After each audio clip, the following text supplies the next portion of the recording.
She lit a cigarette she never smoked and said, "You always make me feel young."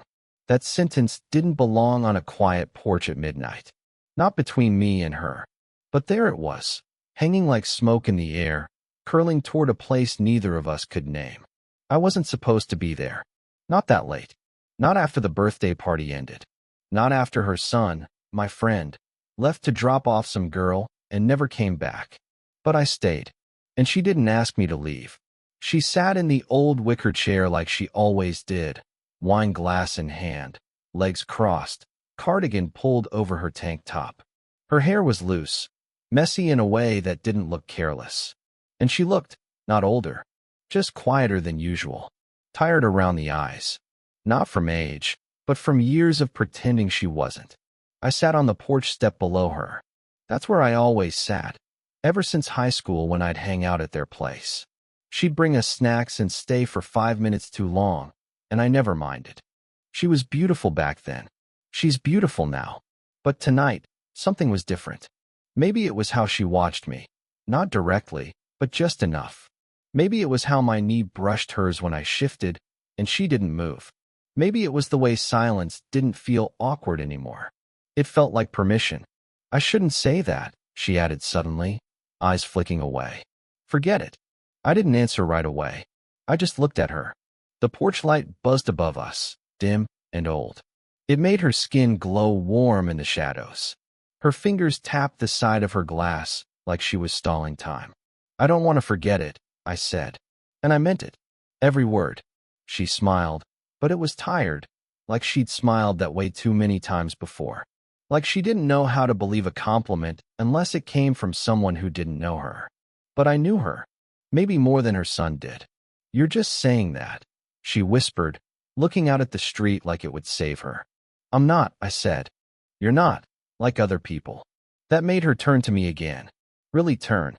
Her expression cracked just a little, not enough to show everything, just enough to make me want more. Her voice softened when she asked, "What does that mean?" I hesitated. Not because I didn't know, but because I knew exactly. "It means I notice when you tuck your hair behind your ear before you speak. Or when you take a breath like you're going to say something, but don't.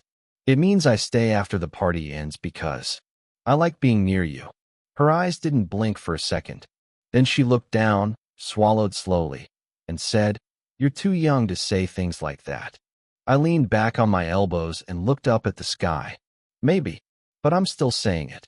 The porch creaked beneath us. A car passed slowly down the street, its headlights gliding across the fence. She didn't tell me to leave. She didn't say anything for a long time. Then she leaned forward, and without touching me, said softly, "You shouldn't make it so easy to forget how old I am." I smiled. "Then stop reminding me." She stared at me, like she wasn't sure whether to laugh or leave. Her fingers gripped the wine glass tighter. The porch light flickered once. Then, her phone lit up. A name she didn't expect. Her ex-husband. Calling. She looked at the screen, then at me. And for a second, I saw everything in her eyes. Confusion, fear, desire. And she didn't answer. She didn't answer the call. Just let it ring out. Then turned the phone face down on the table like it had said something shameful. We didn't talk about it. That was the quiet rule between us. Never say what's too close to the truth. So we sat there in the porch light, pretending the air hadn't changed. But it had. "I haven't heard from him in months," she said finally, voice low. Funny how they always call when they're bored or lonely. I didn't know what to say to that. I barely knew the guy, just that he left a long time ago and took something out of her when he did. I could see it sometimes, in the way her eyes stayed on a photo too long, or how she laughed at parties like she owed the room something. "I always thought you deserved better," I said. She glanced at me. "You're too young to say things like that, too. You keep saying that like it matters." "It does," she said, almost like she was reminding herself. There was a pause. Her fingers played with the edge of her cardigan sleeve, tugging it over her knuckles. "I got married young," she said. "Thought it was love. Maybe it was. But I was more in love with the idea of not ending up alone. That stuck with me. Not ending up alone." She said it like loneliness was a thing she knew intimately. A thing she still felt. even with a son, a house, friends, people always around. The kind of loneliness that sits beside you in silence. I swallowed and looked down at the scar on my knee, the one I got skateboarding on their driveway when I was 17. She brought out Band-Aids that day, knelt down, cleaned it like a mom should. But she wasn't just a mom to me. Not then. Not now. I used to think you were perfect, I said quietly. Her eyebrows lifted, just slightly. Back when I was younger, I added. You were this, put together, elegant woman who always knew what to say. And now, she asked, eyes narrowing slightly, like she wasn't sure she wanted to hear the answer. Now I see you get tired. You spill wine sometimes. You forget where your keys are. And I think I like you more because of it. She looked at me for a long moment. Not smiling. Not frowning. Just looking. Like maybe for once, she didn't feel like someone's ex-wife or someone's mom. Just a woman being seen. Then she reached for my hand. Barely. Just her fingers brushing against mine. You scare me, she whispered. Why? Because you see me too clearly. And I don't know what to do with that. I didn't say anything. I just turned my palm over and let her hold it. And for the first time, she didn't pull away. She didn't let go of my hand. Not even when the porch light flickered again. We both heard the front door open, hinges creaking, footsteps inside. Her son was back. She snatched her hand away like it burned. Stood up too fast. Wine sloshed over the rim of her glass. Don't say anything, she whispered. Voice tight. I nodded, heart racing. He stepped out onto the porch a second later, hoodie half-zipped, still smelling like cologne and someone else's perfume. Still here, he said, grinning. You guys having a heart-to-heart or something? She laughed too quickly. Just catching up. Cool. He looked at me, then down at the half-empty wine bottle. You good, bro? Need a ride? I'm fine, I said. My voice felt strange in my throat. Dry? He shrugged and went back inside, phone already back in his hand. The door clicked shut. She sat again, but this time there was space between us. Distance she hadn't put there before.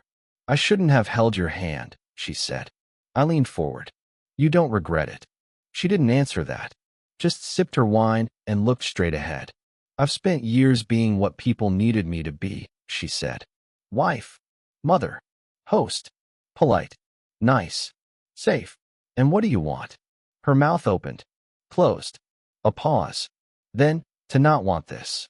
I felt that like a punch. She glanced at me. You're my son's friend. You're 24. I'm not a kid. You're not married. You don't have anything to lose. I stood up suddenly, needing to move, to breathe. You think this doesn't scare the hell out of me? She blinked, surprised. I think about you more than I should, I said. I wait for your texts. I come by even when I know he won't be home. I stopped. She was standing now too, inches away. I almost kissed you last week, she said softly. When you stayed for coffee. I nodded. I wanted you to. There was a beat of silence, so loud it felt like it had weight. She stepped closer. Her breath caught. And just as I leaned in, a knock at the door. We froze. She looked toward it, eyes wide, lips parted. Another knock. Firmer this time. I'll get it, her son called from inside. She exhaled sharply and stepped back like nothing happened. Like everything hadn't almost happened. I looked at her. She wouldn't meet my eyes. And still, I swear, her fingers trembled as she tucked her hair behind her ear. I didn't go back for days. Not because I didn't want to, but because I couldn't. The porch. Her hand in mine. The almost kiss. It looped in my head every night like punishment. She hadn't texted. Neither had I. That silence was louder than any fight. Then, out of nowhere, she messaged. Can you come help me move some boxes from the attic? A lie. A weak one. But I went. Of course I went. When I got there, her son's car was gone. She opened the door like she hadn't slept. Hair in a messy clip. No makeup. Eyes dark. Hey, she said softly. Boxes. Her smile was faint. There are no boxes. I stepped inside. The air between us buzzed with something unspoken. Too much unspoken. She walked into the kitchen. Want coffee? I didn't come for coffee. She turned slowly, rested both hands on the counter. Then why did you come? I stared at her. Why did you ask me to? She didn't answer. Instead, she reached into the cabinet, pulled down a mug. Her hand trembled. You've been avoiding me, she said. I was waiting for you to say something. I don't know what to say, she snapped, not loud, just raw. What do you want from me? I want the truth. She set the mug down too hard. Porcelain clinked. You make me feel alive again, okay? Is that what you want to hear? She said, eyes glassy. You look at me like I'm still something. Not just a mom, not just someone's past. You make me feel like I exist again. Her voice cracked on the last word. I stepped forward, heart pounding. You do exist. To me. You always have. She looked up. Then why does this feel wrong? Because you're scared. So am I. A beat. Then another. She walked past me, into the living room, like she needed space. Or maybe like she hoped I'd follow. I did. She stood near the fireplace, arms crossed. You don't know what this would cost me. I moved closer. Then let me carry some of it. She didn't speak. Just stared at the photo on the mantel, her wedding photo, dusty now. I used to envy him, I said, nodding toward it. Not for being married to you. For knowing you the way I wanted to. She turned slowly. Her eyes burned with a mix of anger and need. You have no idea what you're doing to me. Then stop me. We were too close, breathing the same nervous air. Her hand moved, almost instinct, brushing my arm. Then her son's voice rang from outside. Mom? You home? We froze. Again. She stared at the door, then at me, and whispered, Don't move. Don't move, she whispered. I didn't. Her son's footsteps grew louder, heavy, close. She slipped toward the hallway, smoothed her shirt, wiped her face with the back of her hand. I stood still, heart thudding in my throat. He stepped inside a second later, earbuds around his neck, holding a bag of takeout. Thought your car wasn't here, he said casually. Didn't know you were home. I just got back, she lied. I turned to him, trying to play it cool. Hey. He looked at me. You here to help with something? I hesitated. Boxes. In the attic. His eyebrows pulled together. What boxes? I didn't have an answer. She jumped in too fast. I just wanted to clear out some old stuff. He offered, but his face didn't relax. He looked between us, just a second too long. Then, casually, he dropped the bag on the kitchen counter. You know what's funny? He said, grabbing a drink from the fridge. I saw your texts. The air cracked. Her hand went still on the back of the chair. I felt my stomach drop. What? She asked. Your phone lit up in the car a few nights ago. You left it in my jacket by mistake. He shrugged. Didn't mean to snoop. Just saw his name. And yours. And the time. He took a sip. Midnight's an odd time for helping with boxes. No one said anything. Then he looked at me, smile fading. Seriously, man? I didn't plan it, I said. It just happened. That's my mom. His voice cracked. She stepped forward, but he held up a hand. Don't. Just don't. I never meant for this to happen, she said, softer. It wasn't a game. You think that makes it better? He snapped. You were both lying to me. His eyes were glassy now, jaw clenched tight. I tried to speak, but he cut me off. Get out. He didn't yell. That almost made it worse. I'm sorry, I said. But I care about her. Yeah? Then prove it. Leave. She stepped in. It's not his fault. He turned to her. It's not yours either? Seriously? She didn't respond. I looked at her. She looked back. And for the first time, she didn't reach for me. I left. Not because I wanted to, but because there was nothing left to say. But just as I stepped off the porch, my phone buzzed in my pocket. One new message. From her. Just 2 words, don't disappear. I stared at it. Then back at the house. And realized something had shifted, something we couldn't undo. I didn't answer her message. But I didn't block her either. For 3 days, I stared at that screen, rereading the 2 words like they were a question. Like, don't disappear, meant something more than it said. The truth was, I didn't know what she wanted from me anymore. Or what I wanted from her. So I showed up. One last time. The porch light was off. The house was quiet. But her car was there. I stood at the bottom step, unsure if I had the right to knock. Then the door opened. She was already waiting. We didn't say hi. We just looked at each other, the silence pressing down on every breath. Her face was tired, but not weak. More like someone who had made peace with whatever she was about to do. You came back, she said. You asked me not to disappear. She nodded slowly. He won't forgive me. Not for a while. I didn't come for him. That made her blink. Something flickered behind her eyes. Maybe guilt, maybe something closer to hope. I ruined a lot, she said quietly. His trust, your friendship, my own rules. I ruined it too, I said. I should have walked away earlier. I just didn't want to. The corner of her mouth twitched. I didn't want you to. We stood there, two people who had done everything wrong and still wanted to be near each other. I've been trying to decide what to say, she admitted. Whether to tell you it was a mistake or whether to ask you to stay. What stopped you? You, she said. You scare me. Because when I'm around you, I forget everything else. I stepped closer. So forget it. It's not that simple. Maybe it is, I said. I'm not asking for forever. I'm just asking for right now. She looked up at me, and for once, she didn't flinch. Then she whispered, if I let you in, this doesn't go back in the box. I don't want it in a box. She reached out, barely touching my shirt like she wasn't sure it was allowed. I don't know where this goes, she said. I don't even know if it lasts. Then let's find out, I said. Her hand slid down to mine, and for the first time, we didn't pull away. She leaned her forehead against mine. The porch was quiet again, but nothing about it felt still. Not anymore. It didn't become some dramatic romance. There were no secret getaways, no big declarations, just moments, real ones. I saw her less often after that night, not because she pushed me away, but because we both knew we had to let things settle. Her son didn't speak to me anymore. That part stung more than I let on. We'd been friends for years, but trust doesn't snap back into place just because you wish it would.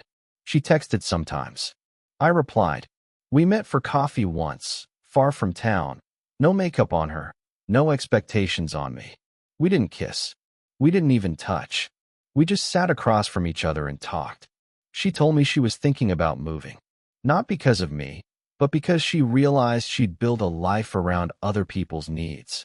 It was time to build one around her own. I told her I was applying to grad schools in a different city. She didn't flinch. She just nodded and said, you should. We didn't make promises. No, I'll wait for you. No, we'll make it work. But when I stood up to leave, she reached for my hand again, just like that night on the porch. Her grip was light, but there was weight in it. I don't regret it, she said. Me neither. She looked at me, really looked, and smiled like something inside her had finally quieted. And then I left. Now it's been almost a year. I haven't seen her since. Not in person.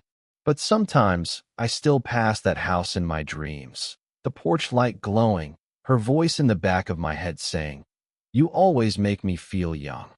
I don't know if she moved, or if she still sits on that porch some nights, glass in hand, thinking about the boy who stayed after the party ended. But I know this, she changed something in me. She saw me before I even knew who I was. And I saw her, not as someone's mother, not as someone's past, but as someone still alive in the middle of her own story. We weren't forever, but we were real. And sometimes, that's enough. Did you enjoy the story? What kind of stories would you like to hear next?